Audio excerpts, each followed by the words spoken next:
Delhi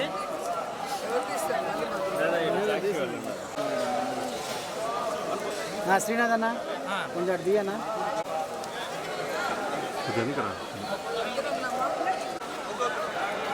phone ఎత్తురాదు రాసి వెళ్ళిపోతున్నా వెనకాల లోకల్ దిమ్మా కలిసి వచ్చావు నువ్వు అయిపోయినా మేడంతో పాటు వస్తున్నావా వైర్ ఒకటి మేడం కొంచెం చూడండి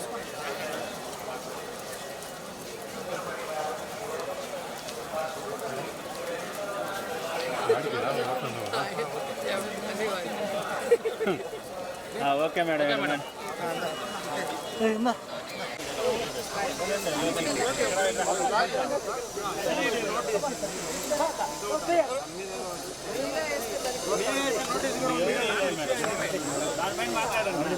ఆంధ్రప్రదేశ్లో ఆడపిల్లలకి రక్షణ గురించి ఆలోచిస్తే చాలా బాధాకరంగా ఉంది. ఎందుకంటే ఎక్కడ చూసినా రేపులు, మర్డర్లు అండ్ ఆడపిల్లల కాలేజీ బాత్రూమ్స్లో హిడెన్ కెమెరాలు పెట్టి ఏ విధంగా పైశాచిక ఆనందం పొందుతున్నారో మనం చూస్తున్నాం. ఈరోజు నేరస్తులకి ఇంత ధైర్యం వచ్చింది అంటే దానికి ఈ ప్రభుత్వం సిగ్గుపడాలి. ఎందుకంటే గతంలో జగన్మోహన్ రెడ్డి గారి ప్రభుత్వంలో ఒక తప్పు జరగాలి అంటే ఎంత భయం ఉండేదో మీకు అందరికీ తెలుసు. సో ఎవరైనా కూడా దిశ యాప్ని యూజ్ చేయకుండా ఏదైనా అఘాయిత్యానికి అమ్మాయి లోబడితే 24 గంటల లోపల నేరస్తుల్ని అరెస్ట్ చేసి వారిని శిక్షించే విధంగా చట్టాన్ని కఠినతరం చేశారు. కాబట్టే ఆ రోజుల్లో ముచ్చుమరి లాంటి ఘటనలు జరగటం అనేది మనం చూసుండం. నిజంగా చాలా బాధాకరం. ఒక 9 ఏళ్ల అమ్మాయిని రేప్ చేసి చంపేసి ముక్కలు చేసేశారు. 60 రోజులు అవుతున్న అమ్మాయి శవాన్ని కూడా ఇంతవరకు తీసుకురాలేకపోయారు. అసలు ఆ కుటుంబాన్ని పరామర్శించడానికి సీఎం గారు కానీ హోంమంత్రి గారు కానీ వెళ్ళలేదు అంటే కారణం ఏంటో నాకైతే అర్థం కాలేదు.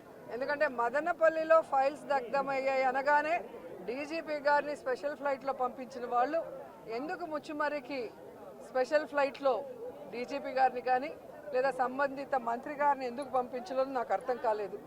అలాగే నిన్న పేపర్లో చూశాను, గుడ్లవల్లేరు కాలేజీలో బాత్రూమ్స్లో హిడెన్ కెమెరాలు పెట్టారని పిల్లలు వచ్చి ఆడపిల్లలు చెప్తే అసలు అక్కడ ఏం జరగలేదని ఎస్పీ గారు చెప్పడం చాలా దురదృష్టకరం. ఈరోజు 300 మంది పిల్లలు ఈరోజు న్యాయం కావాలంటూ ధర్నా చేస్తుంటే ఇప్పుడు విచారణ చేస్తామని దిగిరావటం అనేది మనమంతా కూడా గమనించాల్సిన విషయం. అలాగే ఈ ప్రభుత్వం వచ్చిన తర్వాత మీరు చూస్తే ర్యాగింగ్ భూతం ఎలా ఎక్కువైందో మనం కళ్ళారా చూస్తున్నాం. నారాయణ కాలేజీలో మెడికల్ విద్యార్థినిని ర్యాగింగ్ చేసి చంపేశారు. అలాగే కలికిరిలో జేఎన్టీయూలో విద్యార్థి ర్యాగింగ్ చేయడం వల్ల ఎలా ఆత్మహత్య చేసుకుందో గమనించాం. అంటే గత 5 సంవత్సరాలు లేని ర్యాగింగ్ భూతం మళ్ళీ ఈ ప్రభుత్వం వచ్చాక ఎలా పిల్లల ప్రాణాలు తీస్తుందో మనం గమనించాల్సిన విషయం.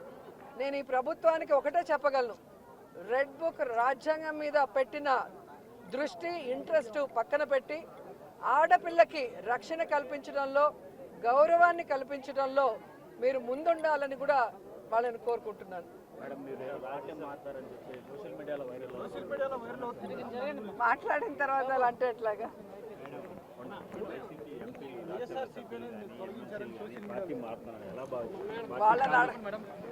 వాళ్ళని అడగాలి సార్, వెళ్తున్న వాళ్ళని అడగాలి. ఇది ఈరోజు కాదు, గతంలో కూడా జగన్మోహన్ రెడ్డి గారి ప్రభుత్వం అపోజిషన్లో ఉన్నప్పుడు 2014 to 19 కూడా ఇలాగ చాలామంది మారారు.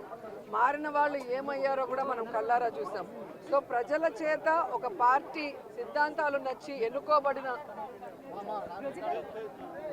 ప్రజల పార్టీ సిద్ధాంతాలు నచ్చి ఎన్నుకోబడిన వాళ్ళు, పార్టీ నియమించిన వాళ్ళు ఈరోజు వెళ్ళిపోతుంటే వాళ్ళు ఆలోచించుకోవాలి వాళ్ళు చేస్తుంది కరెక్టా తప్ప అనేది. సో దీనివల్ల జగనన్నకో వైఎస్ఆర్సీపీ పార్టీకో ఎటువంటి నష్టం ఉండదు.